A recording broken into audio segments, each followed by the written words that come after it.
Deuxième vidéo de la journée, bonhomme, j'espère que t'es content. Aujourd'hui, on va parler d'un sujet dont je n'ai jamais parlé sur la chaîne et pourtant, c'est une franchise que j'apprécie énormément parce que j'adore tout ce qui est spectaculaire. J'aime beaucoup les films de Kong et Godzilla. Même si le dernier Kong, il n'était pas génial. Bien qu'il y ait eu un casting de folie avec Tom Hiddleston, Samuel L. Jackson, Brie Larson, ça finit souvent par on, hein. Et bien le film était un petit peu pas génial en fait. Et avant ça, du coup, il y a eu Godzilla. Godzilla, un film que j'ai particulièrement extrêmement apprécié. Parce que ce que j'ai aimé dans ce film-là, c'est que c'est vraiment un film catastrophe, avec des monstres partout, etc. Sauf que les scènes de combat sont entre guillemets souvent suggérées, dans le sens où on ne te montre pas forcément le combat des monstres. Et ça, c'était un petit peu osé de faire ça dans un style un petit peu réellement catastrophe, avec des bastons un petit peu partout. Ce que je veux dire par là, c'est qu'à un moment dans le film, on a un personnage qui regarde Godzilla face à un autre monstre qui vont s'affronter, et à ce moment-là, les portes se ferment, et on ne voit pas le début du combat. Même si après il y a une grosse partie où il y a le combat, c'est vrai que c'est souvent suggéré et il joue beaucoup sur l'esthétisme. Par exemple, le moment où il saute de l'avion avec les fumigènes rouges, c'était super beau. Et là par exemple, c'est encore suggéré parce qu'on ne voit pas directement le monstre affronter l'autre monstre, on les voit se battre à travers les yeux de quelqu'un qui tombe de l'avion avec le fumigène. Et c'est ça que j'ai bien aimé parce que c'est souvent coupé justement avec les clignements des yeux du personnage que l'on suit, du coup dans lequel on a l'impression d'être. Ça j'ai beaucoup aimé dans le film Godzilla. Et Godzilla 2, c'était une énorme déception. Aussi bien esthétique, au niveau de l'acting, ou encore au niveau du scénario, parce que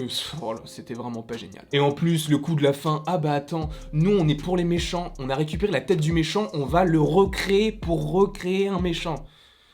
Ouais. Mais nous ne sommes pas là pour faire le récapitulatif de tout le Monster Universe. Là, je vais tout simplement théoriser sur le potentiel, ou plutôt l'affrontement directement qui arrivera cette année, entre Godzilla et Kong. Parce qu'on le sait, le film est annoncé de toute façon. Il y a eu d'ailleurs une image dans une convention, je ne sais plus laquelle, mais il y a eu une image où on voyait du coup les deux aller l'un vers l'autre. Comment te dire que je le vois gros comme une maison, qu'ils vont s'affronter, ils vont avoir un ennemi commun qui est donc le dragon que va recréer le mec qui joue Tywin Lannister dans Game of Thrones. Donc par rapport à tout cela, ils vont quand même s'allier pour affronter cet ennemi commun. Et c'est ce que tout le monde veut, même si on veut qu'il y ait la baston entre Godzilla et King Kong, on sait qu'il va y avoir un rapprochement entre les deux et qu'ils vont forcément affronter un ennemi commun. Et justement, d'où le rapport avec Batman contre Superman ou Civil War. Même si Civil War, ce n'est pas réellement le cas. Mais Batman contre Superman, c'est tout le film Batman contre Superman et à la fin, ils s'allient pour affronter Doomsday. À la différence de Civil War où ils s'affrontent un petit peu, il y a un moment où ils se rabibochent et un autre moment où ils se disent « Mais Steve, tu m'as pas dit que le mec avec qui tu es et que tu protèges depuis des années, c'est lui qui a tué mes parents. » Et du coup, il y a un autre affrontement, on connaît la suite. Mais du coup, ce que je vois par rapport à King Kong, c'est le même schéma qu'il y a eu dans Batman contre Superman, c'est-à-dire qu'au début, il va y avoir un affrontement, avec du coup Godzilla qui est donc le roi des monstres, mais Kong qui lui rejette un petit peu toute cette autorité. Je le sens gros comme une maison, l'immense affrontement dans les rues de Tokyo ou quelque chose comme ça. Donc je vois bien un énorme affrontement entre Godzilla et King Kong, mais qu'à la fin, il y ait le dragon et qu'il n'ait pas d'autre solution que de s'allier. Et honnêtement, à la fin de ce film-là, je ne vois pas de suite pour Godzilla. Il aura déjà affronté 2 fois le dragon et il a déjà eu son propre film solo. C'est-à-dire que là, en gros, c'est comme si c'était Godzilla 3 et King Kong 2. Kong, on ne sait presque rien de lui. Enfin, si, on connaît son histoire, mais on ne l'a que très rarement vu se battre, que dans un film qui est donc Kong. Même dans Godzilla 2, on ne l'a pas vu se battre. Je crois qu'on a juste aperçu Kong très rapidement, mais c'est tout. Le titre Godzilla 2 s'appelle